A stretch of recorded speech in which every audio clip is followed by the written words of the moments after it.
All right, so this is take two of my review of the 2022 movie called Beast. And this is a movie I wish I would have seen on the big screen, but I just didn't get around to it despite the fact that I work in a movie theater and I could have actually seen it for free and even had a guest in to see it for free. And that really only adds to the regret. But, whatever. I saw it recently and it's a good movie. Admittedly, I hadn't heard the name Baltazar Kormakur before, the director's name, and if I did hear it, it just didn't ring any bells in my mind. But I'll have to keep a lookout for new movies that have his name attached because I happen to think Beast was actually pretty good. I might check out some of his other stuff at some point, based on what I've seen here. So, on that note, I have to say Beast is a solid movie, even if it's a little bit straightforward. It's not like there are that many twists and turns in the story. There really aren't that many, I guess, surprises, you might say. I just think it's a decent little tale. Essentially, it's a bit of a Jaws like movie, only instead of a killer shark, you have a killer lion. So Beast stars Idris Elba, or is it Idris Elba? I don't know. I never have heard his name pronounced. I've only seen it written, so I'm just kind of guessing about it. But anyway, he plays Dr. Nate Samuels, a widowed father. Damn it, I can't really talk. Widowed, not whittled. But I guess you could say his character is sort of whittled down to a certain point, because he's having a strained relationship with his two daughters, and they're played by, let's see, Ayana Holly as Meredith Mare Samuels, and you've got the other daughter played by Leah Sava Jeffries. Her name is Nora Samuels. And there's one of them who's like more rebellious, one is more quiet and sensitive and all that kind of stuff. And I guess if you want to single Nate out, he's like I don't know, it's like I would say Dr. Nate Samuels is a good dad, but he just wasn't perfect enough, and he's punishing himself for that. And one of his daughters also holds it against him that he wasn't there during a time when their mother died. The classic kind of tale. And last but not least, as far as the cast goes, you have Charlton Copley as Martin Battles, who is a wildlife biologist and Nate's good old buddy. So I know Copley or Copley from District. Is it District 8 or District 9? I don't remember. But he was also in Hardcore Henry. So that's funny. I don't really remember the name. Is it District 8 or District 9? But anyway, I know him from a few movies, is basically my point about that. And he does a good job here.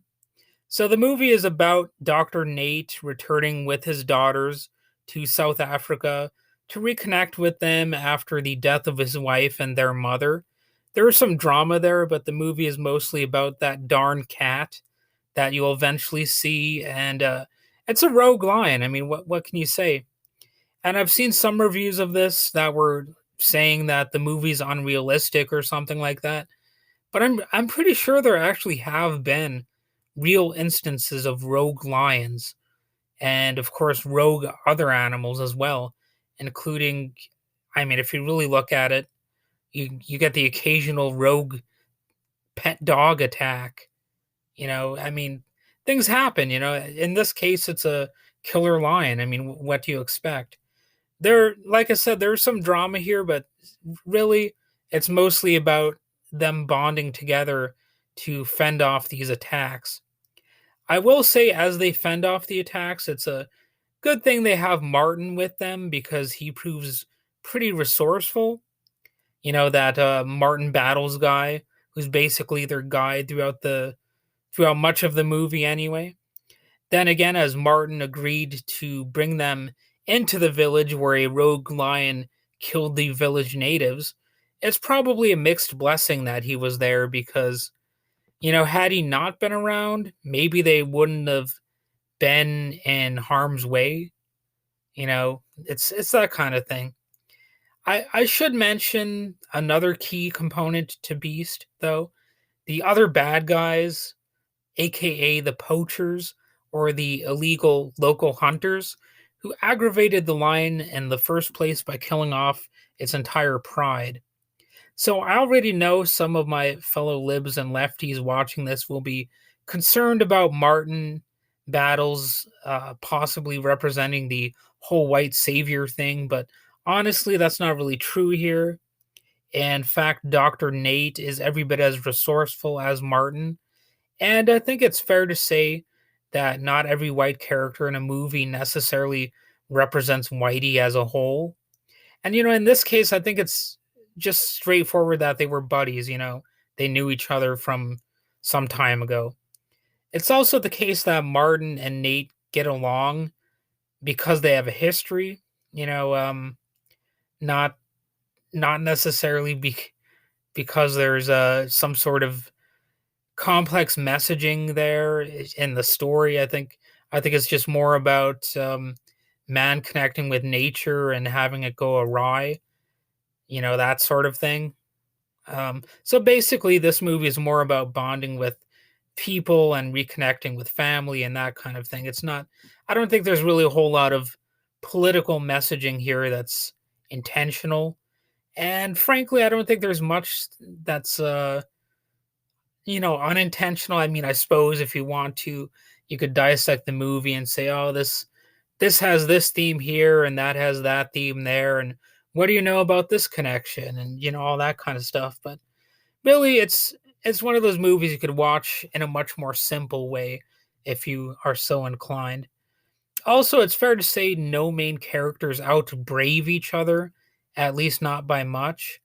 There are some times where Nate is forced to intervene to prevent the lion from attacking his daughters, but his daughters also act courageously to protect everyone there.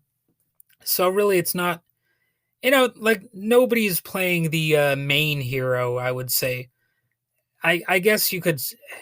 I mean, there are definitely moments where some characters outshine each other, but really, it's it's just written in a way where they're all sort of representing a patchwork kind of thing. They all make decisions that actually help protect the whole group. So, what about the poachers depicted in the movie? What other role do they play? Well, in my estimation, they're basically there to prevent what might be called the Jaws effect.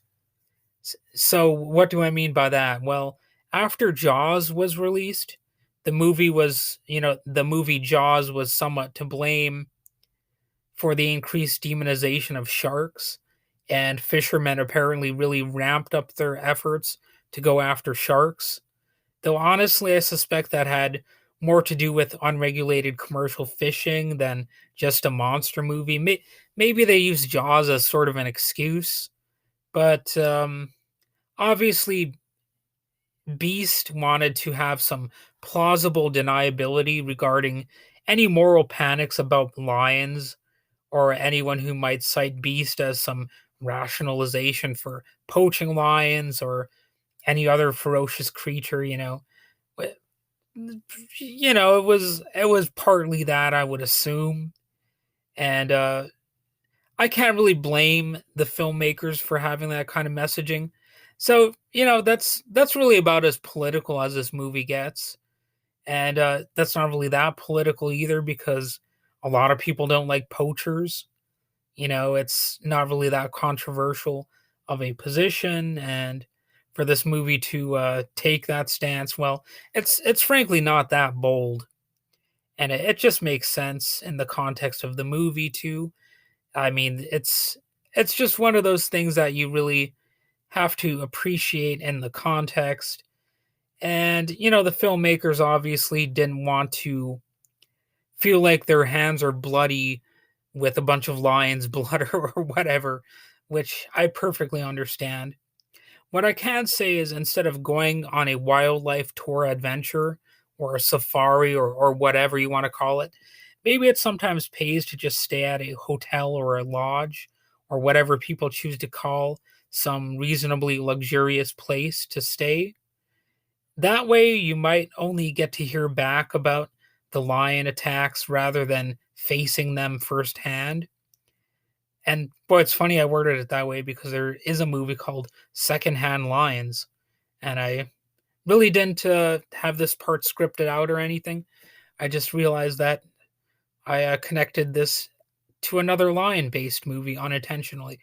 But anyway, I guess you won't have macho bragging rights, if you just stay behind, but, you'll live and, you won't need to hang around with lions or survive a brutal attack by any of them or whatever. I suppose maybe if it's like the lion in this movie, the lion might stalk you wherever you are because it's a crafty and resourceful beast. But, you'll probably be safer if you're just, hanging out in a hotel, you got Wi Fi and possibly a public swimming pool. A little dip in some chlorinated water might sound better than hiding in, some body of water to avoid a fierce swipe from a lion's paw, which is actually something that kind of happens in this movie in a way. So sometimes it pays to save the adventuring and the connection with nature for someone else. You know, um, I think I think I'd be that person, frankly. I just don't really seek out danger or adventure all that much because honestly, life has its way of bringing those things to you, even if you're not really seeking them out. So I just wait for it to happen naturally rather than, try to be macho or whatever. But I suppose another point about this movie is that, you know, uh, they're trying to help the lions or whatever. It's sort of debatable point, whether humans actually do help animals when they try to intervene.